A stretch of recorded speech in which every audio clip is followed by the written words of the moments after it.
Don't you believe that Bollywood now is a big export? It has been for a long time. It is, and it does a lot for tourism as well. Indian movies started filming in Switzerland, and Indian tourists went there. Indian movies filmed in Mauritius, and you suddenly had Indian tourists there. A few movies have been done in Malaysia, in Kuala Lumpur, and lo and behold, you have tourists standing outside the Petronas stars getting themselves photographed. So there is a sort of a symbiotic relationship between these sort of things. Trade, economic activity, if this progresses, people-to-people contact will do well. I'd like to ask you about China with regards to its meteoric rise of China. Now, India and China used to be competing in almost all fields, security, politics, and even the world stage. Do you subscribe to the concern some nations have that China's increasing power could be a threat in the region? I don't think just in the region. Globally now, China has the capacity to pose a threat if it so chooses. And while we continue to focus on the possibility of a military threat, I think more focus should be paid on an economic threat, in the sense that China is today the largest holder of US currency and treasury bonds. Now, imagine a scenario where China were to suddenly flood the international market with dollars and treasury bonds. The US dollar would crash. If the US dollar were to crash, it would take half the world's economies with it. And you can just imagine what sort of a scenario that would create. It may or may not be in China's interest to do that, but the possibility always exists. China, for better or for worse, is a part to reckon with. And I think it would be foolish not to keep these factors in mind. When we talk about China, I doubt a situation would arise wherein such force or such threats would actually realize themselves. But you always have to plan for scenarios that are the least likely. It's actually the needs and the demands of the Chinese, of more than 1 billion people, that kind of scares people. Their hunger for oil, and that could sort of disturb the... Oh, sure. I mean, the way in which China is sucking up natural resources these days is phenomenal, and it shows no signs of slowing down. With India's economy speeding up, India is also a huge consumer of oil, natural gas, and things like that, which then again makes it even more imperative that we start looking at alternate sources of energy. I don't know whether we'll ever be able to generate them in order to satisfy demands from countries like China and India, but it'll have to happen. On a personal note, since we've been talking so much about politics and your background, with such a busy schedule, how do you relax? What do you do in your spare time? I spend as much time as I can at home with my wife and kids. I'm not a very social person, so to speak. You won't find me at very many parties in Delhi.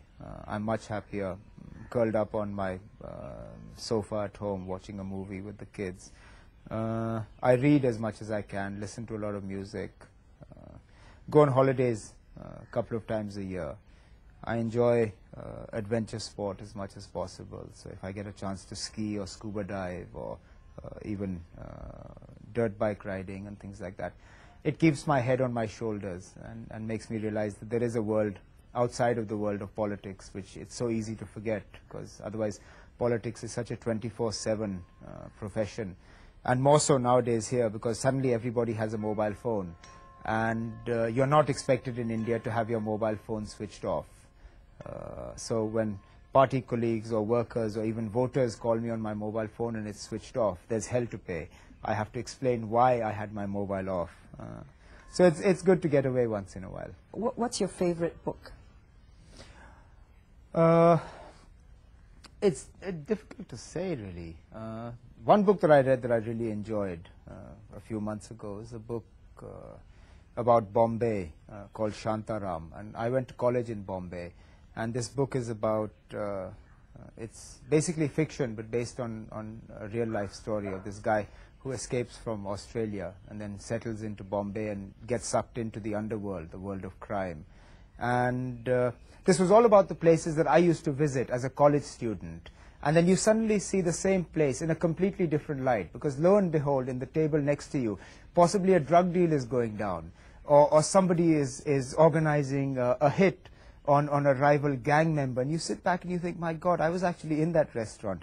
And to think that the guy next to me was possibly doing this gives you a whole different perspective on what the city is like. Sort of a realistic escapism. Yeah, I guess that would be one way of putting it.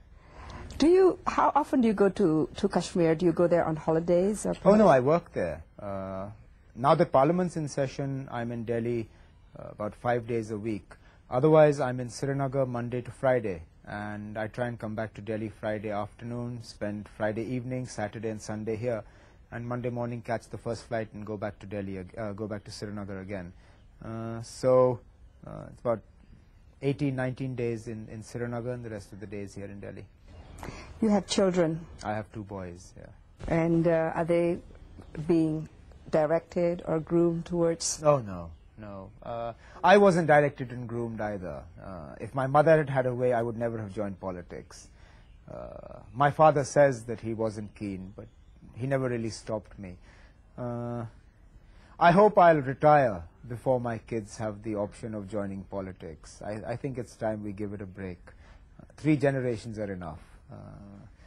I think we need to get away from this. If they opt to do it, I think they should do it at a time when I'm not in politics. Then they can do whatever they like. But I think we need to get away from this thing of a family that considers itself the recipient of a birthright. It's very Indian. I don't know, it's Indian or just practical? You have a lot of dynasties here in India. We do, we do. But as I said, in democracy, it doesn't matter. I mean, you've had dynasties in the US as well, which is considered to be one of the great democracies. You haven't really had dynasties, excuse me, in the UK yet, which is actually rather strange given how old the parliamentary system is. But they already have a royal family. I guess they don't need dynasties. But in India, yeah, it works. It's all right. On that note, Mr. Abdullah, we would like to thank you again for being with us. Pleasure. Thank you.